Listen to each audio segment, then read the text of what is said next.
Ladies and gentlemen, what's up? So, topic of this video is, how do you know when your guide bar's shot? You know, because sometimes your chain can be cutting uneven because it's either sharp and uneven, something's dull, you hit a tooth. But what happens is, with me, I run the hardened steel bars, the Sugihara, as you know. And what starts to happen is, can you see how much wiggle there is in that chain? That's because the gauge of the rails is starting to get wore out. The chain will wear down, but the you know, like the drive links will wear down a little, but that's the hardened, it just wears out. There's nothing you can do about it. On the hardened bars, if it's a true hardened bar, you cannot close the rails. It will just crack. You can crank them and roll them, and they're going to spring in and spring right back out. You try to tap them, they're going to crack. That's just all there is to it on a true hardened steel bar. Now, some of the temper on some of these is a little harder than others. Sometimes you can cheat and you can get it out of them. And it's, you know, quality control on these sometimes is great. Sometimes I get one that lasts forever. Other times I get one that lasts not long enough, in my opinion, but that's just what it is. It happens. They're coming from overseas. For the price of them, I can't beat them. So on a traditional regular steel bar, like you know, regular tempered bar, the steel has a regular temper. Not to be, I didn't mean like a steel bar or anything like that, but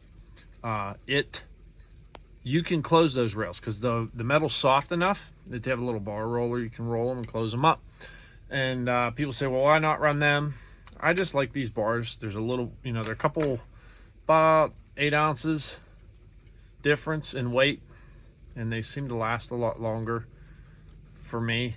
The thing that happens with the regular, you know, the non-hardened bars is the top of the rail, you'll start get a real bad burr. You can grind it off, but what happens is they wear down, and then your drive link starts to hit up inside there. So I just like these. It saves my back for as much as I use a saw, so believe it or not, that little bit helps. Popular brands for these, the hardened ones, is the Sugi. Obviously, there's the Smura bars, to Smura, whatever. It starts with a T. And then there's also a Still makes a pretty good one from what I'm told. Obviously, it has a mighty price tag on it. They're pretty proud of their stuff. And Canon has come out with an awesome lightweight bar. I haven't had the chance to buy one. They are very pricey also. Canon bars. In my opinion, if you want a chainsaw bar, you're not worried about the weight, that will last you a very long time, Canon's where it's at. Second to none. They're made up in Canada. They're awesome bars. They're expensive. I think this bar, this size and gauge and everything, is usually around $115 a pop. The lightweights I think are close to $2. I could be wrong. I think it was like $175 plus shipping. You know, you're looking at almost $2. So it's all, you know, it's all what you like. Just the reason I'm not running Canon is they're not lightweight, and their lightweights cost just way too much. I want to try one. I will buy one sometime in the future. The nice thing about the Canon is they run just the standard Oregon style tip in them, and the tips for them are a lot easier to find than these ones. These ones can be a little tricky sometimes. So what happens when the bar starts to wear out? You'll start cutting crooked. You'll get waviness. You'll notice that your cuts aren't matching up on your bigger things like that. So it's all what you can handle. This one's about on its way out, but we're gonna go throw these two down because it's starting to rain and I melt. So here we go.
Not cutting too bad for as messed up as it is. I got it nice and sharp though.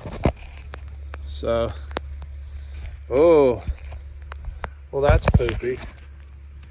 Got a little dot of rain on there. Sorry for the cloudiness. All right, guys, what's up? Let's fix this a little bit. Can you see me? Yeah. All right, so I was talking about how the bar wears out, and we got this fancy measuring tool here. We'll show you some neat things. I've got the old bar here, and I've got the new bar here. So here's the chain.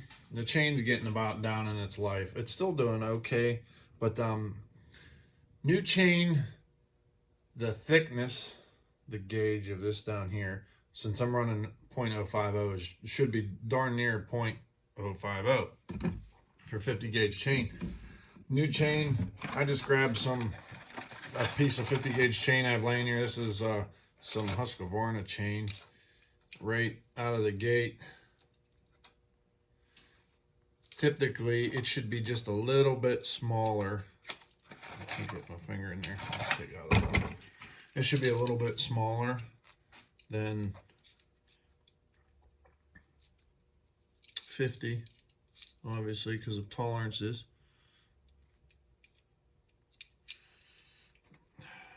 I cannot get a good bite here, guys. I'm sorry. So we've got like 0.047. 46, 47. I don't know if you can see it. It's upside down for you guys. I'm sorry.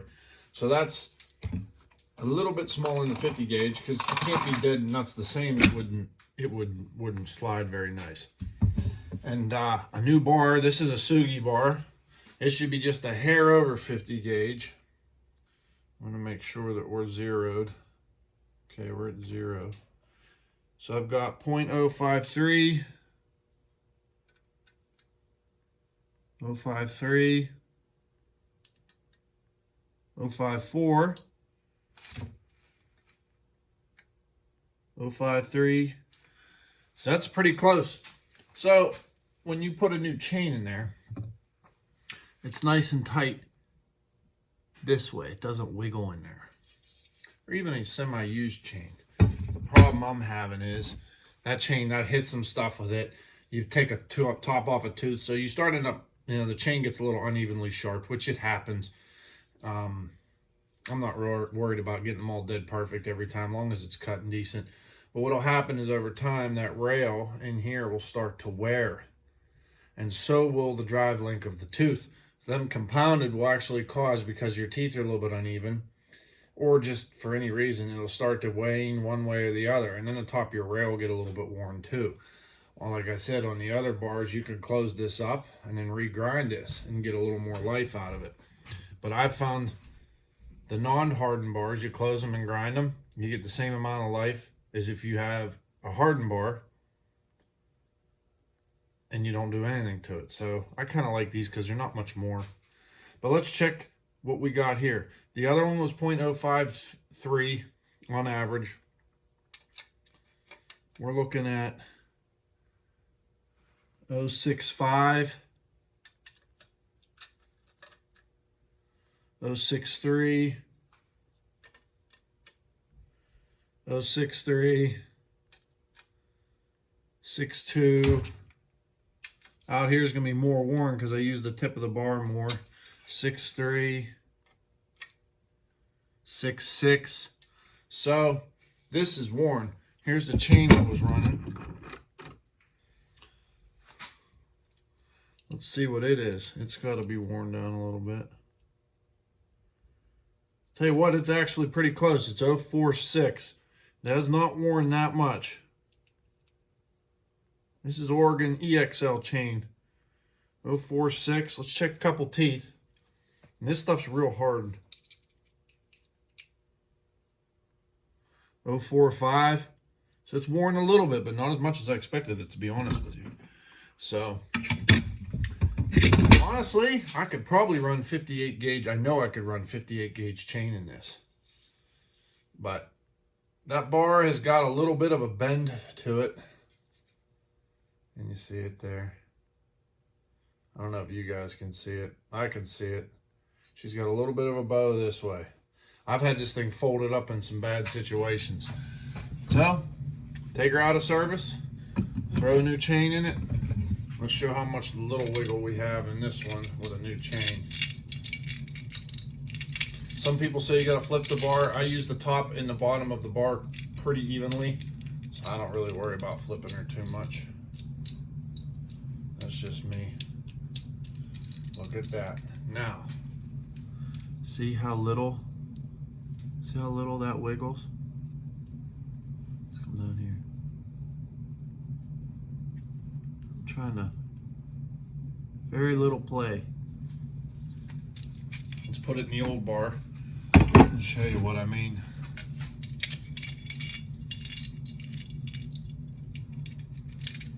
Here's the old bar. You see how much more wiggle that is? That chain can walk this way and that way real easy because of the slop and the wear. So, how much have I cut with this bar? This saw was new back in January, and I've put 2 bars on it.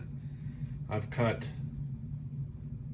4 different jobs, probably equaling close to 500,000 feet. So I'm getting about 250. I bent the one. The one I bent. No, the one was an old bar before. I'm sorry. So we'll say we got 1 bar per this saw because I'm going to get a little more life out of it with a new bar. About 500,000 feet come through this. I didn't blow a tip or nothing, which surprisingly normally starts to happen when you wear them out because the tip starts to get wore out. So all in all, you'll get a bad one from here from time to time. It's just a quality control thing. I mean, it is what it is. There are better brands out there. Yes, they cost way more. For me, I like those. They work good. So best thing I can say is, how do you tell when your bar wears out? When you just can't make it work no more. When you just can't cut that straight. Get your curves, your cuts to match up, or you can see it sometimes cutting it. It'll start woof. If you think it's the chain, try a new chain. If it still does it, it's your bar, man. So that's all. Just some tips and advice. So hope you guys can use that. Thanks for watching.